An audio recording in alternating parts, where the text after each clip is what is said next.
How can you stay motivated while paying off debt? Does it matter? Should you track your progress, or is that demotivating? Charlie's here. Let's begin. This is Debt Free in 30. Here's your host, Doug Hoyes. Charlie Kovacs is back. Did I say Kovacs correctly? Yes. I nailed it. Did I say Charlie correctly? Yeah. Charlie is according to my script here, Charlie is a credit counselor and jack of all trades here at the Kitchener office of Hoyes Michalos and Associates. Is that true? Yes. I'm nailing this. Of course. You've worked here for how long? 4.5 years. So 5 years. So I should know all this. You've seen him on many of our Debt Free in 30 explainer videos and over on our Hoyes Michalos YouTube channel explaining various financial concepts. And like everyone here at Hoyes Michalos, Charlie helps people get through the consumer proposal process. So today we're going to talk about staying motivated while paying off debt. As you can see, Charlie has no notes, so this will be fun for me. Let's see how he does with no notes whatsoever. You may be in a consumer proposal or you may be paying debt on your own. Either way, it takes time. There are bumps along the way. So the question today is, how can you stay motivated while paying off debt? And I guess the sub question is, how can you just stay on track? That's really what we're talking about. Because paying off debt is like anything else. You start off doing great, right? You start off with your diet and your workout routine, and the first 3 days go great, and then stuff happens. New year, new me. There you go. New year, new me. So my first question for you.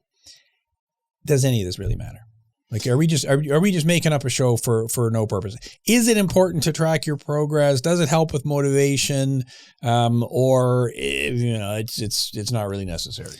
Similar to other concepts with personal finance, I think you got to track how close you are to the goal of paying off debt, right? So whether it's a monthly check-in, a 6-month check-in, you got to have that, the carrot and the stick. Carrot and the stick. Okay, let's see if you're right or not then. So we'll go back to my fitness analogy. Did I already make the fitness analogy? Yeah.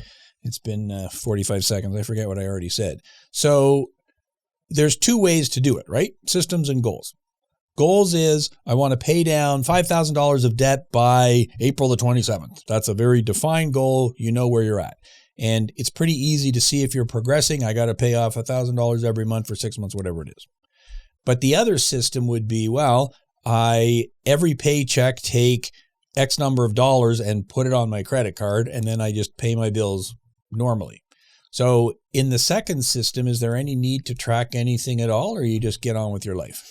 Well, tracking opens up the possibility that if something happens and you're not perfectly on track, it's a perfect linear debt payoff. If something happens, at least by tracking, you can readjust and kind of change where you're aiming. And then that way, if there's an unexpected expense you got to take care of, you can, subtract the amount you're paying from the total, divide it on the number of periods, and, try to get back on track with, perhaps putting more towards that debt payoff. So is paying off debt perfectly linear?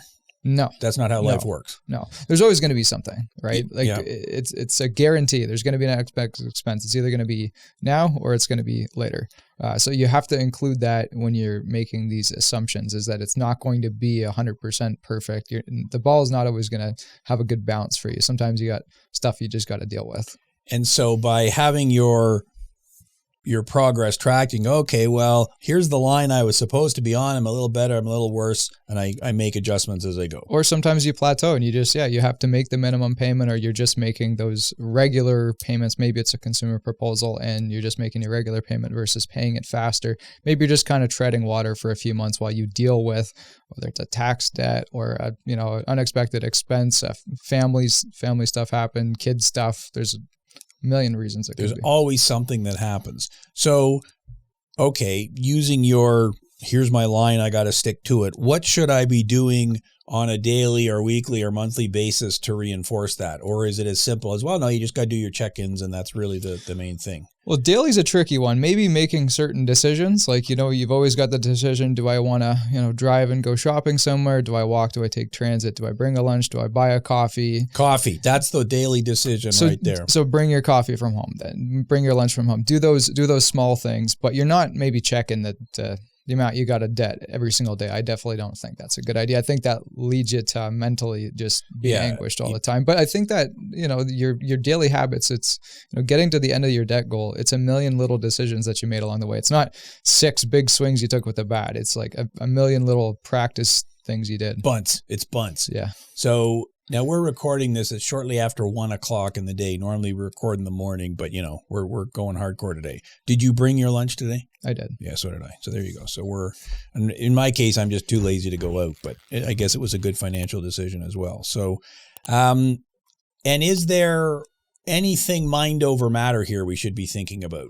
Because do I need to, are there habits I need to get into, or is it really as simple as, no, I come up with the plan and I'm not going to look at it every single day. I agree with you. That's just moronic. It's like checking your credit score every day. It's like, yes. No. Maybe once a month, maybe every 6 months. Maybe you check it before there is a major reason for checking it. I'm going to be applying for a car loan. That's why I check my credit report. Is it kind of the same with the whole debt payoff thing that don't overdo it. Just, set the plan in place. If things go off the rails, adjust. Otherwise, check in every few months. Yeah. Or you check in when there's a certain amount. Like if you're like, okay, every $5,000, I'm going to do something, for myself, or we go on a date or whatever. Just do that at certain regular intervals that make sense for you in that goal. And maybe you make it a percentage of what it is, right? Because then when you got closer to the end, it's a bigger goal. Yeah, so it's got more heft to it. But maybe that could be something like pretty cheap. Like you go to happy hour and you like split an appetizer or something. Like you live, man. Go with like the minimum amount. It doesn't have to be something big, but just something rewarding so that you can plan in advance and really feel like that, a little bit of gratification. And so you delay it until it makes sense, but you need a bit of a reward. It can't just only be, live, pay off debt, and just survive. You can do that for a short period of time. And maybe that short period of time is 3 months or 6 months or a year or whatever. But okay, yeah, you can't do that forever. That just doesn't make any sense. And most people have more than one debt.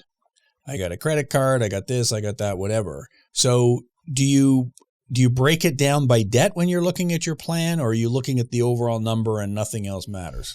Well, it really does depend, but I think the biggest number, it definitely can play a bigger role, just like mentally in terms of like compartmentalization. But if it's like the biggest number is student loans and you got smaller debts like credit cards or payday loans that are much higher interest, attack the interest-bearing debts, because something like student loans might have an interest grace period on it. But at the same time, too, you don't want to ignore something that's significantly larger than those smaller high interest debts. Maybe you want to take smaller chunks towards each. It depends whether you're in a proposal with us or you're tackling it on your own, doing the debt snowball or something like that. It depends on your particular situation. I don't believe any of that financial guru stuff, but I'm pretty sure I've done videos on it. So the consumer proposal, you're right. That's kind of easy. You really have one obligation. I mean, you still got to pay your rent, your groceries, and everything else. But with the consumer proposal, okay, it's a $400 a month proposal. I'm paying $200 biweekly because that's when I get paid. So long as I'm doing that, I'm on track. If I can throw a bit extra at it, fantastic.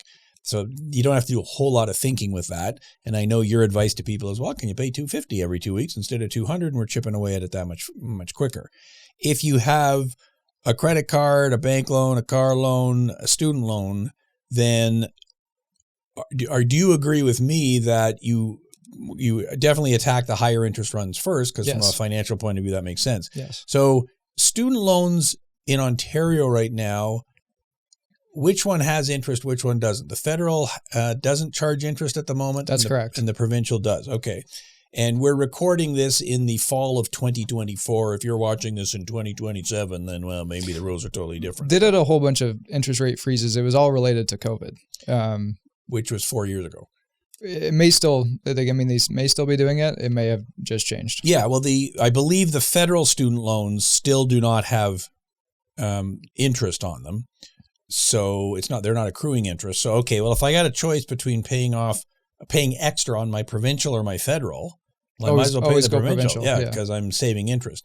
But if I've got a provincial student loan and a credit card balance, well, then I'm always going with the credit card balance. Yeah, and that also makes more sense because the credit card is probably more life expenses that you spent more recent. It could be more recent than your student loan. Like your student loans, you went to school for 4 years, a couple of years ago. Now you're working a job, hopefully doing something maybe you like. But with the credit card, it's like you got to take care of that. It's 29% interest on your living expenses from 6 months ago, or a purchase that you made, maybe you regret it. You got to tackle that one first. Student loans is like, okay, you went to school for 4 years. It sucks to pay it off because you it may take you 10, 15 years to pay off your student loans. You were there for 4 years, but it takes you, 3 times as long to pay it off.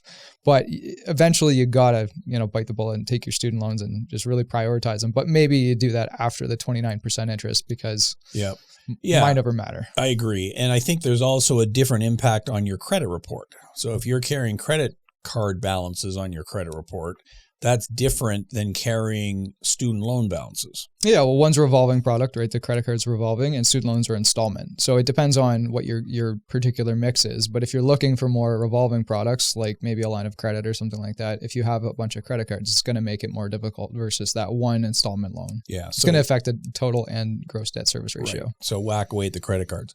Okay, now you made the comment that life is up and down, stuff happens.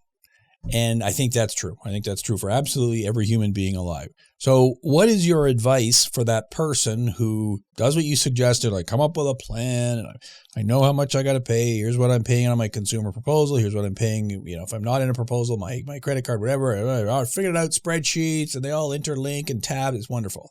But then something happens. One of those unexpected life events of which you already listed a whole bunch of them, and there's tons of them, right? Mm-hmm. It's anything that was... Okay, I didn't expect that was going to happen when it happened. So how do you stay focused despite the what hitting the fan? Well, it really depends on what it is, because sometimes if it's like a personal or a life circumstance, maybe you just want to focus on that because you know that eventually your budget's going to return to somewhat normal. You got to take a deep breath. You got to kind of take a step back and realize that this was always going to happen. Something was going to happen. It's an unexpected expense. You got to look at it and be realistic and focus on your ability to become resilient and get through those circumstances as a way of making it easier the next time something unexpected happens. Hopefully it's something like simple that just costs you some money, like a car repair, nothing happened with your family or anything like that. At least that way you can just kind of bite the bullet, hopefully pull the funds out of an emergency fund. That's why one of the things we always talk about with terms of paying off debt, whether it's through a bankruptcy proposal or on your own, setting up an emergency fund to pay for those unexpected expenses. But really focusing on, building those skills in terms of being resilient, understanding that it happens to everybody. We're always going to have stuff that happens, and it's nothing getting worked up over. Yeah. And I guess that, life event, you call them life quakes or something, right? Yeah, it could be like something that's really bad or traumatic or, and you got to deal with that before you deal with the money side of things. Well, yeah, I guess if I've got some, horrible medical issue, then that's going to be the priority. And I guess there are life quakes, there are hiccups, there are disruptions that are temporary or more permanent. So the temporary would be your example of the car repair. Oh, yeah. I got a flat tire. Okay, I got to fix the tire. Not the end of the world. Costs a few bucks, get it fixed, move on. Didn't have that in my budget, so I'm going to have to do some rearranging, but it wasn't a catastrophic thing. Even if it was a major car repair. I mean, every car repair costs at least $1,000 now. Like there's no such thing as a $12 repair. That's not a thing that exists. But at least that is a somewhat temporary thing. I get it fixed and I live to fight another day. But something that's more permanent, like I lost my job. Mm-hmm. Okay, well, divorce, medical issue, or some catastrophic repair that your car got caught in the flood or something, or your roof blew off, or I don't know what. Now you're looking for a new car. Hopefully it's that easy, right? Those other ones we talked about, a little bit harder to just immediately bounce back from. If it's more personal or more employment related, it's certainly a medical challenge, especially here in Canada. The path of going from off work, whether it's short or long-term disability, back to a solid financial foundation, it really could be a coin toss up. Yeah, because you think, well, wait a minute, we got free healthcare in Canada. It's no big deal. Well, yeah, you don't have to pay to go to the hospital, but if you're off work for a year and a half getting your treatment. And so that's really going to screw up your cash flow's toast. Yeah. And then not only that, but I've got to go back to the hospital or the doctor every 2 weeks for a checkup. I got to pay for parking. I got to pay, there's a whole bunch of stuff that isn't free about healthcare in Canada. And I guess that goes back to your point about the emergency fund, that I want to get my debt under control. I always want to be ahead on my payments, but I also want to have something in reserve so that when that thing happens, it doesn't become a catastrophe. Now, okay, it's probably realistic that given enough time, I can put $1,000 in my emergency fund. It's probably not realistic that I can have $50,000 there to pay for that major thing. For sure. Like, don't wait too long to set up an emergency fund and not pay anything on the debts, right? It's important to have something there in case there's always going to be that next expense. I like what you use the word when it happens. It's not if it happens. There's always going to be something. But don't wait until there's, years worth of expenses in there. Just get as much as you can reasonably saved. Rule of thumb is 2 to 3 months of expenses, but I think that's a lot for most people. And then start attacking those high interest debts. Yeah, rules of thumb are great, but you got to do what works in your specific case. Now, I'm a big believer that you can learn everything about life by watching a podcast like Debt Free in 30. Thanks for coming out, everybody. You can, yeah. There you go. Yeah, absolutely. What role, however, does more professional guidance than a podcast play in keeping your motivation high? Now, obviously, you're a credit counselor. When someone does a consumer proposal, they're going to have at least a couple of check-ins with you. If you're not in a proposal, you're doing it on your own. How do you what resources can you draw on people-wise to get you through to the end? Well, depending on the debt levels, maybe you do want to have a consultation with a licensed insolvency trustee. And all we do is look at the numbers, right? We're looking at the numbers. We're looking at your situation to figure out like where are you at and paying the debt off. Does it look like you can do it on your own? Do you need help? But doing it from a perspective of a professional, we take a look at the numbers. We're always looking at the facts. It might feel a lot different as the person who's actually paying that debt off to be, in a room with a professional, having them take a look at it. Maybe you have like a financial advisor, somebody you're already working with. Maybe they can take a look at things too. I think sometimes when you go to like maybe your family or your friends, they're going to be pretty biased, right? Just like we're biased, everybody has a small bias. But I think if you go to your family or friends, they'll tell you, oh, well, when I was your age, here's what I did, or something like that. Thanks, boomer. Yeah, exactly. And maybe it doesn't make a lot of sense. But I think that if you talk to somebody who's kind of impartial, I look at the numbers, I say like, this looks good. You can pay it off on your own. You don't need the proposal. You don't need the bankruptcy. Or it's like, hey, maybe this will take a lot longer than the time constraints that you've given for yourself. Maybe it makes more sense to enter into something like a proposal. Yeah. As Ted Michalos, right? You know who Ted Michalos is? His office is right on the other side of the door there, across from your office. He is of the view that nobody cares as much about your money as you. Like, that's it. Like, okay, everyone else will nod their heads, but no, you are in charge of you, and nobody else cares as much about you as you. So, and I also agree with your point that everybody's biased. So you come and talk to Charlie or Doug or Ted, and it's like, oh yeah, you got to file a proposal because that's what we sell, right?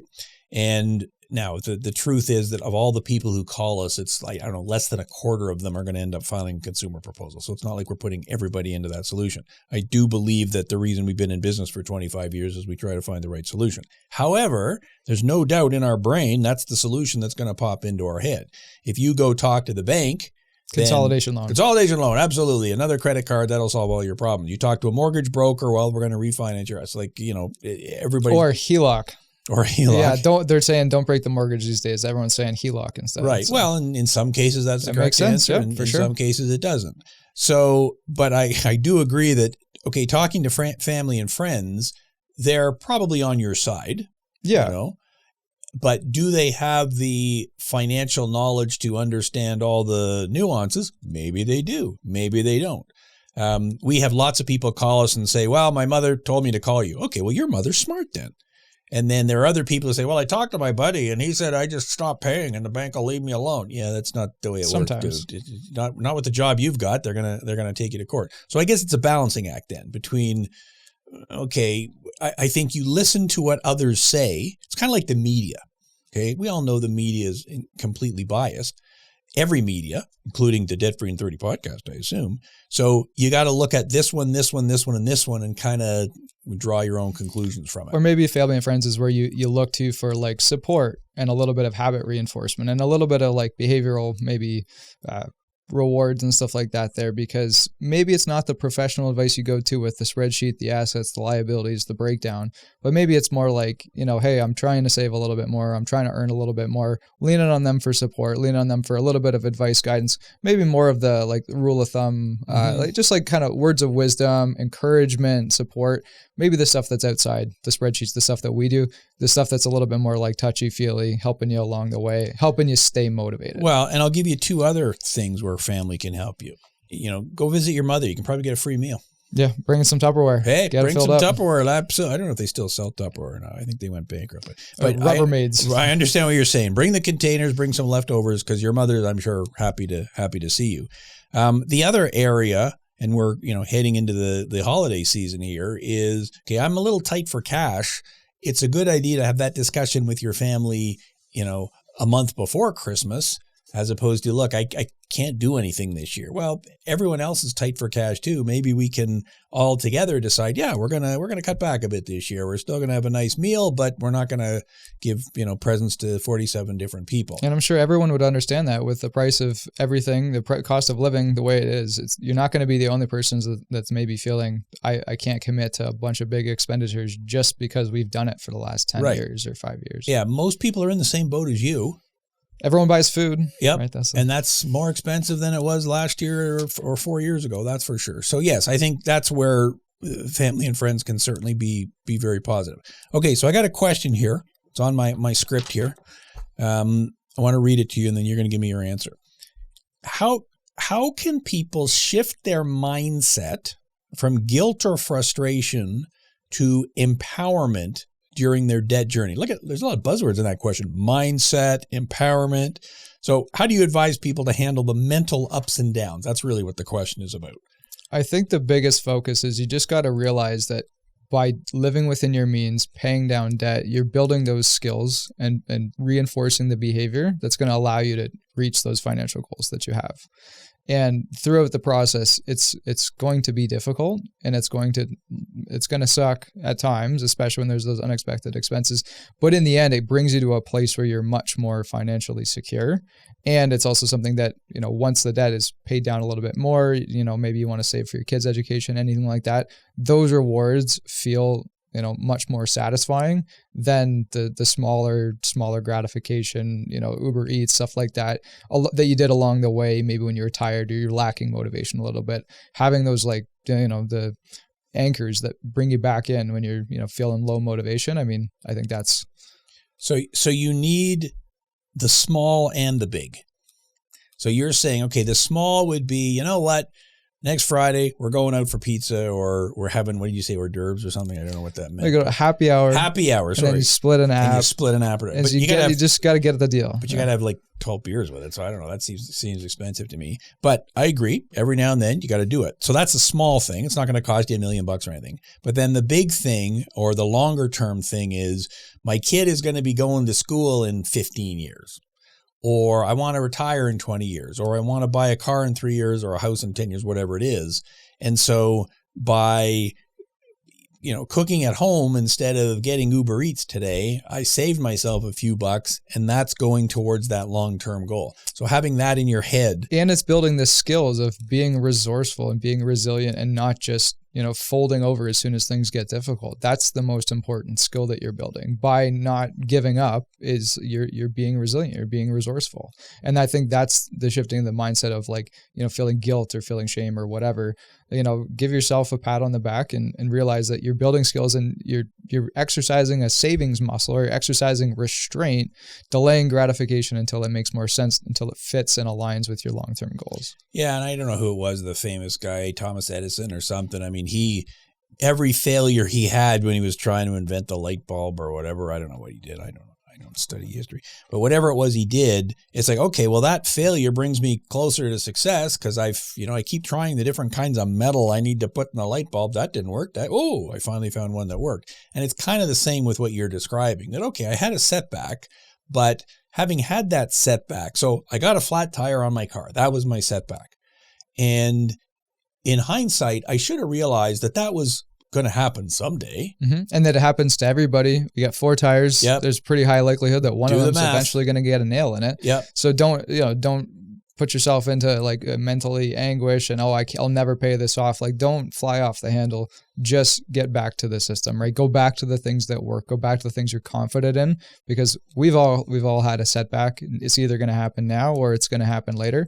The quicker you kind of mentally bounce back from it, become resilient, exercise that savings muscle, do the things that, make you more confident with your budget, I think you're just going to have a little bit more success. And then having that emergency fund the next time around is like, oh, okay, I got a flat tire, sucks, but I got the money, let's get it fixed, move on. And this happens all the time. People say, well, I don't have an emergency fund that covers the entire cost. And I'm like, yeah, but you can adjust the next 2 weeks of going out, entertainment, kids' birthday parties, whatever it is, to adjust a little bit. Even if part of it, even if 40%, 50% comes from the emergency fund, that's a huge difference versus 100% of it having to come out of your next pay. Maybe the next pay is already spoken for, right? Yep. Rent, groceries, gas, childcare.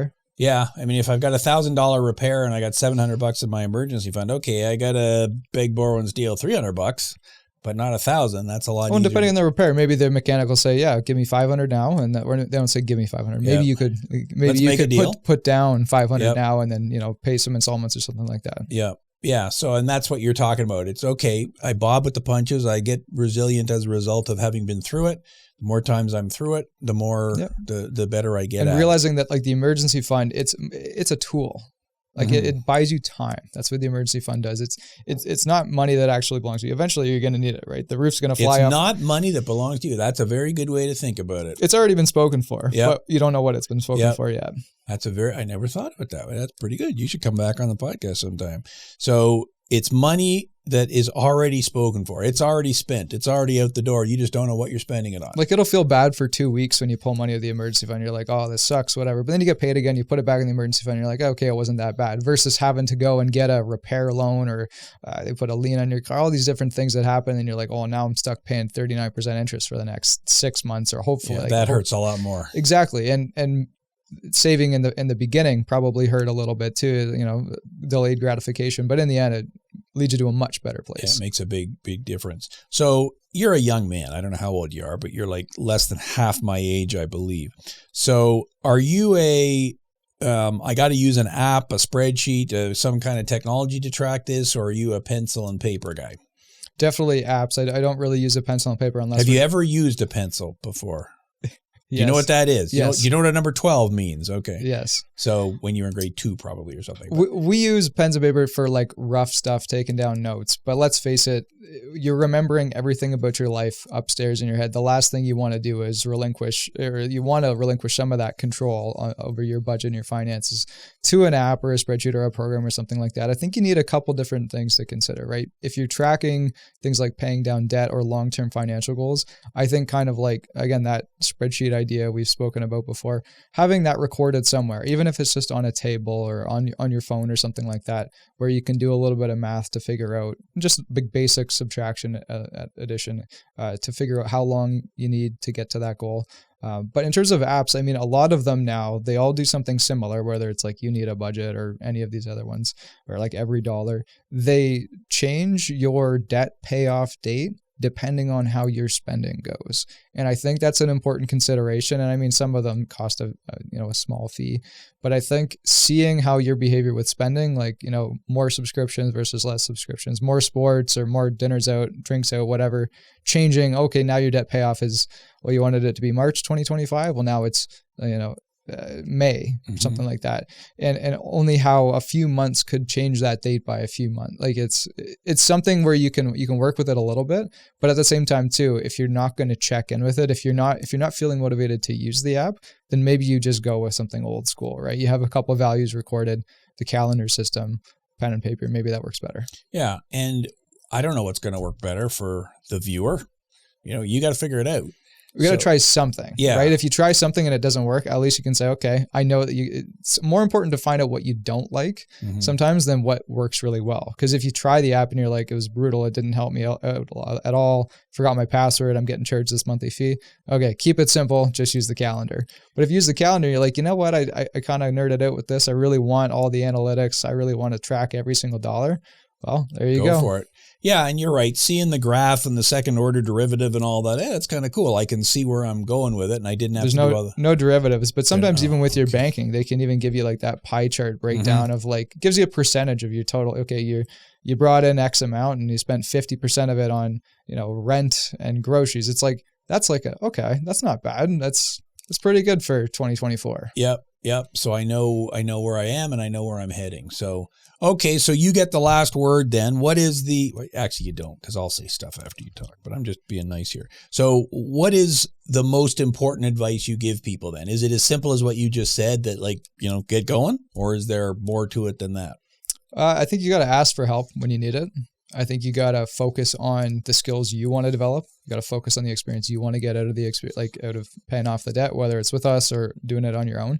And I think it's important to learn those skills to do it yourself for the long term. Whether it's, paying off debt, recording stuff yourself. You don't always have to relinquish all the control to an app. You can also say, I'm handling this. I'll check my credit card statements, that sort of thing.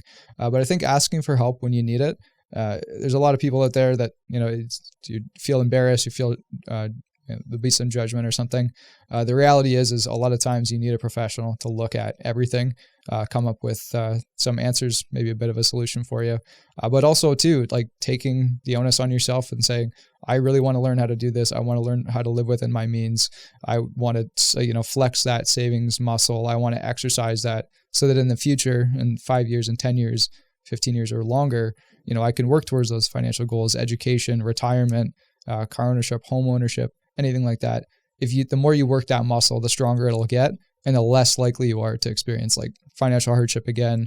And if you do, you'll be able to tackle it much more effectively. Yep, I totally agree. And yeah, I agree. I mean, obviously we exist to help people get through debt. So we're more than happy for people to call Hoyes Michalos and walk them through it. But we also believe you should learn as much as you can about how to do it as well. That's why we do this podcast, have all our resources.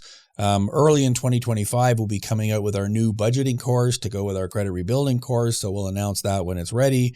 And all of those things are good to help you get where you need to go. So Charlie, thanks very much for being here. Now, Charlie did one commercial. Let me give you the other one. Obviously, we don't have a sponsor. It's Hoyes Michalos who brings you this podcast. Our mission is to help you create a clear plan to become debt-free. That's what my script here says. In just 30 minutes. So if you found this episode helpful, we'd appreciate if you could leave a review. There's like a button, right? Is that how it works? Okay. Mm-hmm. There's a review or share on your socials, or even just send it to your friend.